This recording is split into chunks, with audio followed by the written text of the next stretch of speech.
오늘은 어떤 문제를 먼저 짚어볼까요? 예, 먼저 최근에 이수역 폭행 사건이라고 예, 관련 예. 보도가 엄청 많아요. 그래서 보도가 너무 많더라고요, 이건 정말. 예, 네. 이것에 대해서 좀 얘기를 해보려고 하는데요. 예. 일단은 여성이 피해자가 된 범죄를 가지고 이것이 여성 혐오 범죄냐 아니냐라는 논란이 일었던 첫 번째 사건은 사실 2016년 강남역 살인 사건이었습니다. 그랬죠. 예, 당시 낯선 남성에 의해서 20대 여성이 무참히 살해되었고 범인이 자신의 범행 동기를 여자들에게 항상 무시당해 왔기 때문이다라고 말했어요.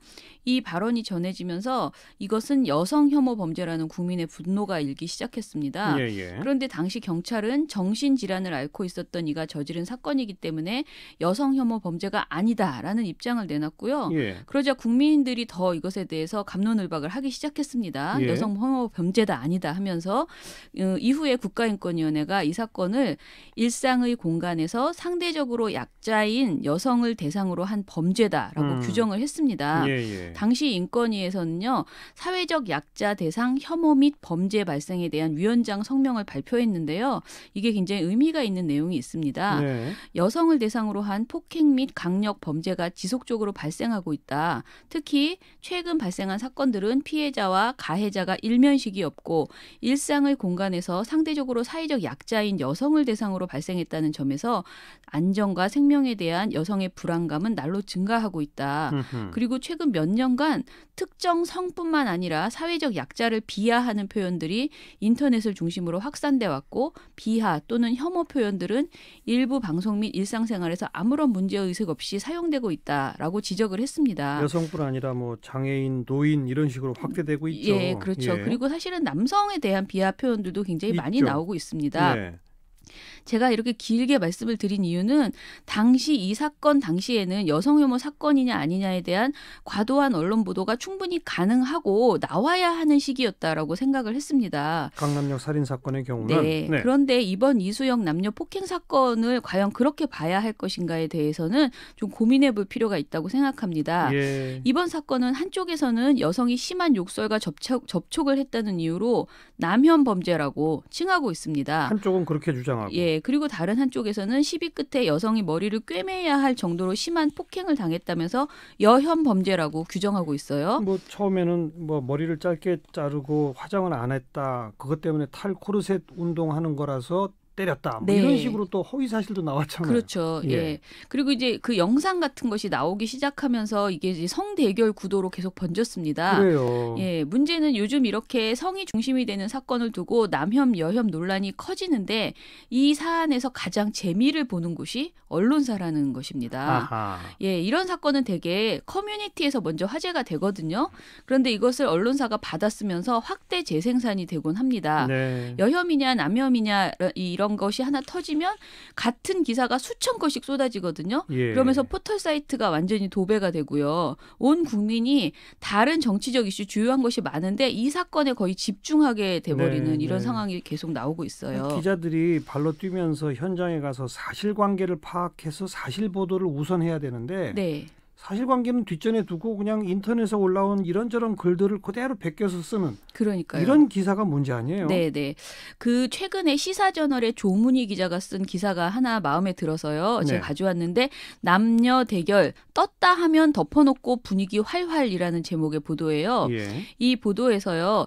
네이트판에 글이 올라온 11월 14일부터 담당 경찰서에 사건 브리핑이 있던 11월 16일까지 포털 사이트 네이버에서 이수역 폭행으로 검색되는 뉴스가 1,600건에 달했다고 합니다. 1,600건. 네, 이 기자가 직접 이야. 다 검색을 해봤대요. 3일 사이에. 네, 그런데 해당 기사들은 최대 60만 번 이상 읽혔는데 이 60만 번 이상 읽힌 것은 연합뉴스에 이수역 폭행, 경찰 남성 3명, 여성 2명 쌍방 폭행 모두 입건이라는 기사였대요. 예. 60만 번 이상 읽혔다는 거죠. 네. 그리고 6천여 건 이상의 댓글이 달리기도 했다고 합니다. 같은 기간에 각종 포털 사이트의 실시간 검색어 순위에 상위권 사건에는 계속 이수역 폭행이 있었다고도 합니다. 네네. 제가 이 사안에 대해서 인터뷰 요청을 받았어요. 그런데 저는 이렇게 말했는데요. 이게 언론이 너무 과도한 보도를 하는 탓에 온 국민이 이런 사안에 대해서 여론 재판을 하는 재미가 들린 것 같다라는 생각이 들었습니다. 여론 재판에 재미가 들렸다. 네, 저는 그렇게 보는데 사실관계는 따지지도 않고. 예, 그리고 어느 성이 먼저 잘못했냐를 따지는 것 자체가 사실은 탐정놀이에 지나지 않는다고 보고요. 성 대결 구도에 초점을 맞추고 자극적으로 보도하는 것은 갈등을 부추긴다라고 생각을 합니다. 언론이 이 상황에서 해야 될 일은 우리 사회에 혐오 표현이 얼마나 만연하고 있는가, 예. 그것 자체를 이야기를 해야지 되는데 남자가 잘못했나, 여자가 잘못했나, 여혐이냐, 남혐이냐 이렇게 계속 갈등만을 강조하는 예. 그런 보도가 되고 있다라고 생각을 하고요. 그리고 혐오 표현에 대해서는 공론의 장을 마련하는 것이 필요하다라고 생각을 합니다.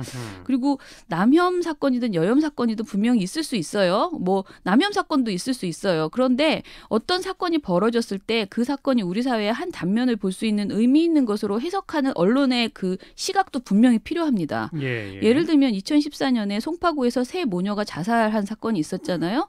그런데 이것이 그냥 일반적인 자살과는 달리 굉장히 주목을 받았어요. 그런 이유는 그때 우리가 그 사건을 가지고 우리 사회의 사회 안전망 문제가 정말 심각하다라는 것을 분명히 보여주는 단적인 사건이었기 때문이거든요. 그렇죠. 예. 그리고 특히 이번 사건은 진위 여부를 가리기도 전에 사건이 너무 급속도로 주목받게 되면서 제가 아까 말씀드린 여론 재판이 돼버렸다라는 예. 것도 문제라고 생각합니다. 예. 그러니까 사건 초기엔 여론이 여성 측에 기울었다가 영상이 공개되면서 반전을 계속 거듭했고요. 여성들이 남성들을 향해서 혐오 표현을 내뱉는 영상이 퍼지니까 여성이 이번에는 가해자로 변했잖아요. 네. 이런 여론 재판이 지금도 계속 진행되고 있어서 이런 어뷰징 보도들에 대한 자성이 필요하다라고 생각을 합니다. 사건의 성격을 딱 보고 이건 별로 기사감이 아니야라고 해야 되는데 네네. 논란만 있으면 그냥 자꾸 베끼고 그렇죠. 이게 문제다. 네네. 네.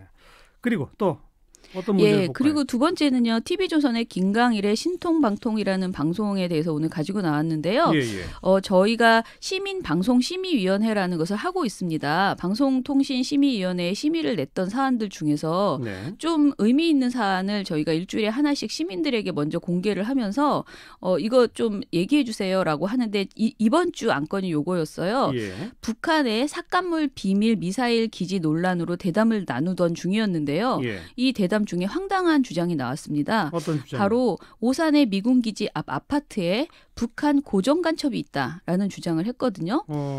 TV조선은 이날 삭간물 기지 논란을 다루면서 한미 양국의 정보 당국이 이미 오랜 전부터 감시하고 있던 기지다라는 정부 측 입장을 소개를 했어요. 예. 그런데 이때 패널로 나온 신인균 자주 국방 네트워크 대표가 문제는 실시간 감지는 기술적으로 어렵다는 것이다. 위성으로는 삭간물을 오랫동안 감시하기는 어렵다라고 지적을 했습니다. 예. 여기까지는 그래도 합리적인 견해였습니다. 그런데 위성이 뭐 지구 주위를 도우니까 네네. 뭐 이런 한계가 있다 이런 얘기죠. 예, 그런데 다음 발언이 문제였는데요. 신인균 대표가 북한도 미국 위성이 언제 지나가는지 알고 있다. 그래서 미국이 U2 정찰기를 띄워서 다시 본다. 예. 그러면 북한은 U2 정찰기가 레이더에 탐지가 되면 삭간물 기지를 보고 있겠구나라고 판단을 하고 만약에 레이더에 안 보이면 우리 오산 미군 기지 앞에 아마 북한의 고정 간첩이 반드시 있을 것이다라고 주장을 했습니다. 아마 반드시 있을 것이다. 예. 요약하자면 한미의 정찰 자산을 탐지하기 위해서 북한이 오산 미군 기지 앞에서 고정 간첩을 배치해두고 있을 것이다. 예. 오산 미군 기지 앞에 아파트가 많은데 당연히 거기에 있을 것이다. 이런 주장을 했거든요. 예. 매우 놀라운 주장인데 사실 이것은 확인된 바 없는 내용입니다. 그러니까 근거가 전혀 없는 거예요? 그렇죠. 그리고 사실 근거를 따져볼 필요도 없이 TV조선 스스로가 근거가 없다고 밝히고 있습니다. 그래요? 신인균 대표가 간첩을 거론하니까 진행자인 김강일 앵커가 혹시 어떤 간접적인 증거라도 있으시나요? 라고 묻거든요. 네. 직접적인 근거는 필요 없고 간접적인 것이라도 어떻게 있냐라고 이렇게 질문을 했는데 이에 대한 대답이 신인균 대표가 간접적인 증거는 없고요 라고 하면서 헛웃음을 짓습니다. 하하. 그리고 나서 오산기지 활주로 바로 옆에 아파트들이 많이 있어요. 그래서 정말 북한이 바보가 아니라면 거기 뭐 몇 억만 주면 아파트 살 수 있지 않습니까? 거기에서 매일 창문만 열고 쳐다만 보고 보고 있어도 어떤 비행기가 어떻게 날 수 있는지 알 수 있으니까 당연히 상식적인 판단입니다. 그러니까 상식적이다 이건 오상기지 앞에 간첩이 있다는 것은 예. 이렇게 이야기를 했죠. 예. 아주 주관적인 상황을 마치 사실인 것처럼 주장한 것인데요.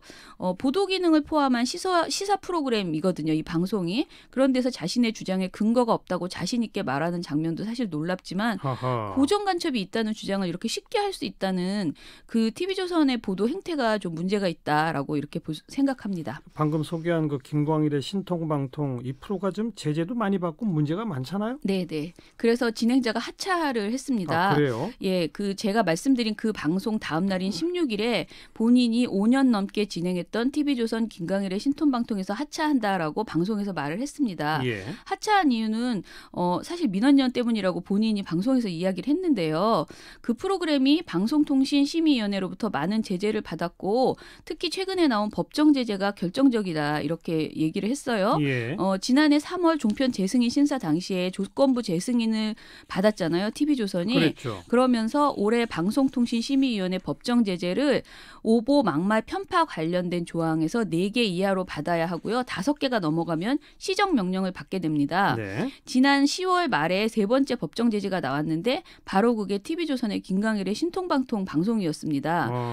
강진 살인 사건을 다루면서 피해자 인권을 침해한 내용이었습니다. 예, 예. 이 방송 때문에 이제 자신이 하차한다라고 김광일 앵커가 의사를 밝혔습니다. 강진 여고생 살인 사건 네. 어떻게 보도했길래 법정 제재까지 받았어요?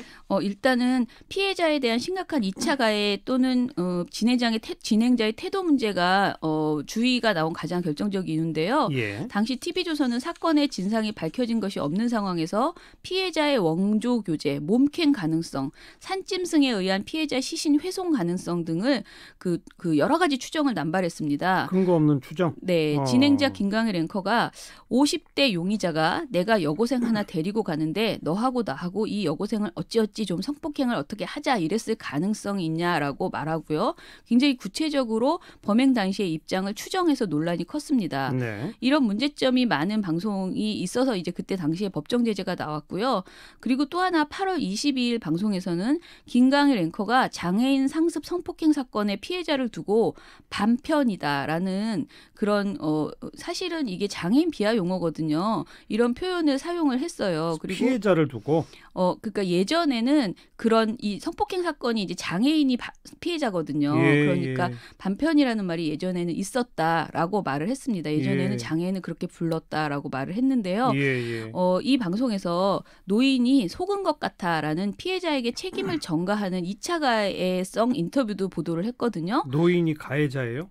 네, 가해자 노인들이 이제 가해자였거든요. 이 사건에서. 가해자인 노인들이 속은 것 같다? 네, 이야. 그런 멘트가 이제 방송에서 나갔어요. 예. 근데 이것도 워낙 심각한 사례라서 법정 제재가 나올 수도 있다라고 지금 보고 있는데 TV조선이 다른 매체에서도 비슷하게 이런 내용을 보도했다라고 주장하고 있고요. 그리고 김광일 앵커가 소설가 송기원 씨가 반편이라는 단어를 쓴 적이 있다.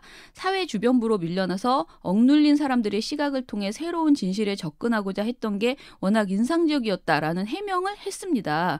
그런데 이 사안은 지금 현재 의결 보류가 된 상태이고요. 의결 보류가 된 이유는 TV조선이 말하는 타 매체도 비슷하게 보도했다고 했잖아요. 네. 그래서 타 매체까지 비슷한 보도를 한 타 매체까지 같이? 전부 다 지금 심의를 하고 있다고 합니다. 네. 그건 그렇고 아까 무슨 북한 고정 간첩 이것도 심의 대상에 들어가겠죠? 네. 그렇죠. 어떤 결과가 나올지 그것도 한번 지켜봅시다. 네. 네. 여기까지 수고하셨어요. 감사합니다. 민주언론시민연합의 김원경 사무처장이었어요.